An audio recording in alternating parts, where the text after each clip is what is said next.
Assalamualaikum warahmatullahi wabarakatuh. Halo semuanya, perkenalkan saya Fatima Arifatun Nisa. Saya seorang mahasiswi semester 5 dari Prodi Pendidikan Bahasa Arab dari Fakultas Bahasa dan Sastra. Sekarang saya menempuh pendidikan di Perguruan Tinggi Universitas Negeri Makassar. Nah, saya di sini akan melaksanakan sebuah tugas final, yang mana tugas finalnya itu dari mata kuliah media pembelajaran dan TIK Bahasa Arab. Nah, tugasnya yaitu mereview atau mengkritisi sebuah skripsi atau sebuah tesis.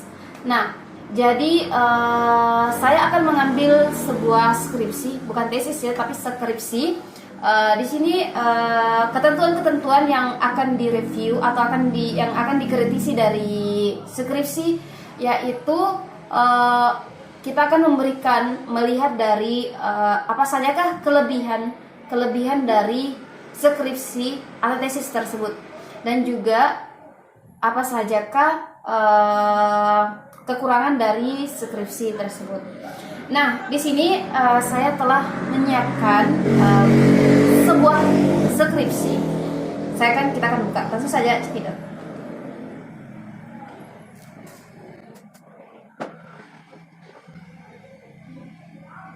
Nah, di sini saya mengambil skripsi dengan judul penggunaan media komik di dalam pembelajaran qiraah, yang mana eksperimennya ini dilaksanakan di MTS Negeri Ngemplak, Yogyakarta. Nah, skripsi ini diterbitkan pada tahun 2008 oleh saudara Zaki Gufron, yang mana merupakan lulusan dari Universitas Negeri Sunan Kalijaga. Jadi langsung saja kita akan mereview daripada skripsi ini. Yang pertama yaitu cara pengutipan materi. Untuk keseluruhan cara pengutipan materi atau hal-hal lainnya dalam skripsi ini, di mana mereka itu memberikan sebuah footnote, yang mana footnote itu catatan kaki, biasanya membantu seseorang untuk memberikan pengertian dari sebuah pembahasan. Jadi ada sebuah pembahasan, misalkan dikutip dari si ini, atau catatan kaki maksudnya perkataan ini begitu. Nah, kelebihan dari skripsinya itu salah satunya itu memberikan footnote di bawah lembaran skripsinya. Yang kedua, yaitu saya akan mereview kekurangannya, yaitu ada beberapa kata yang salah dalam pengetikan. Nah, jadi dalam penulisan skripsi ini biasanya memang lumrah, mungkin kalau kita tidak terlalu memperhatikan dengan baik saat mengetik, maka akan ada beberapa kesalahan, seperti juga yang dilakukan oleh saudara Zaki Gufron, yang mana skripsi ini ada beberapa kata yang memiliki kekurangan, yaitu kesalahan penulisan atau pengetikan skripsinya. Nah, salah satu kekurangan daripada skripsi ini yaitu adanya beberapa kata yang salah dalam pengetikan, atau ada beberapa kata yang salah dalam penulisan atau pengetikan dalam skripsi ini. Nah, baik itu pemberian spasi maupun kesalahan dalam sebuah kata. Nah, saya akan memberikan sebuah contoh dari skripsinya, yang mana di sini pada halaman 18, yaitu pada bab 1 pendahuluan, yang mana di situ terletak pada latar belakang masalah. Di situ narasinya itu bahkan pelajaran bahasa Arab di sekolah-sekolah menjadi momok yang menakutkan bagi siswa. Nah, di sini di manakah kesalahan dari pengetikannya? Nah, kesalahannya itu terletak pada kata di sekolah. Yang mana di sini di dalam skripsi pengetikan di sekolah itu tidak adanya spasi antara di dengan sekolah. Sedangkan kita ketahui dalam pembelajaran bahasa Indonesia bahwa jika menggunakan mengetik atau menulis kata di dan setelahnya merupakan sebuah tempat, maka itu diharuskan menggunakan spasi. Tidak boleh ada kelangsungan penulisan. Tidak boleh langsung disambung di sekolah, tapi harus ada antara kata di dengan kata tempat tersebut, yang mana kata tempat di sini yaitu sekolah. Jadi harus dipisahkan antara di dengan sekolah, di sekolah. Jadi kesalahannya itu terletak pada kata di sekolah yang merupakan pengetikan langsung. Maksudnya di sini tidak adanya spasi antara kata di dengan kata sekolah. Selanjutnya saya akan memberikan lagi review yang lainnya.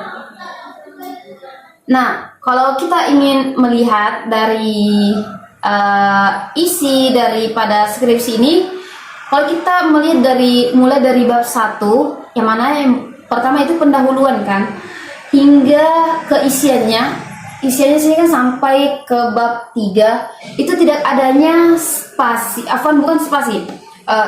lembaran pemisahnya. Maksudnya di sini tidak ada lembaran pemisah, yaitu kalau misalkan dalam penulisan sebuah makalah atau sebuah skripsi ataupun sebuah tesis, harusnya antara bab 1 dengan bab 2 dan bab 3 dan bab selanjutnya itu haruslah membuat lembaran baru.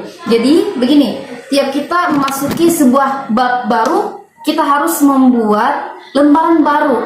Sekalipun akhir dari bab 1 itu memiliki ruangan yang kosong, bahkan lebih dari seperduanya. Nah, di situ tidak boleh kita langsung mengetik bab 2, tapi kita harus mengambil lembaran selanjutnya untuk memulai bab 2-nya. Nah, kesalahannya di sini itu yang seperti yang saya bilang tadi, tidak adanya lembaran terpisah antara bab 1 dengan bab yang lainnya. Jadi itu yang saya kritisi. Nah, yang akan saya kritisi lagi yaitu setelah rumusan masalah. Nah, kalau misalkan dalam penulisan tesis ataupun penulisan skripsi atau bahkan penulisan makalah, di mana-mana itu penulisannya itu harus urutannya itu yang pertama itu pendahuluan kan, bab 1 pendahuluan, baru latar belakang, terus rumusan masalah, lalu tujuan, barulah kita masuk ke hipotesis.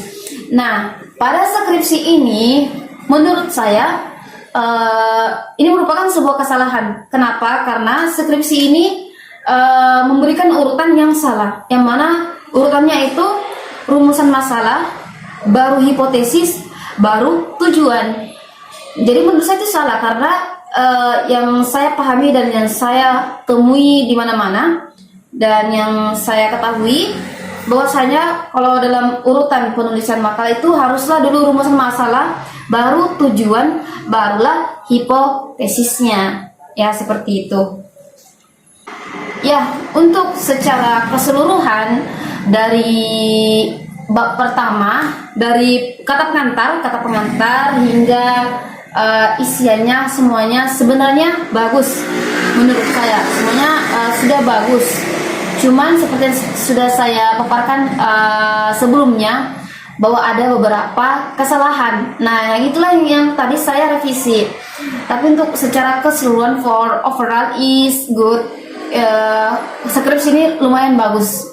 Karena di sini juga mereka mengusung penelitian dengan metode eksperimen. Sesuai dengan judulnya itu eksperimen di MTS Ngemplak Yogyakarta.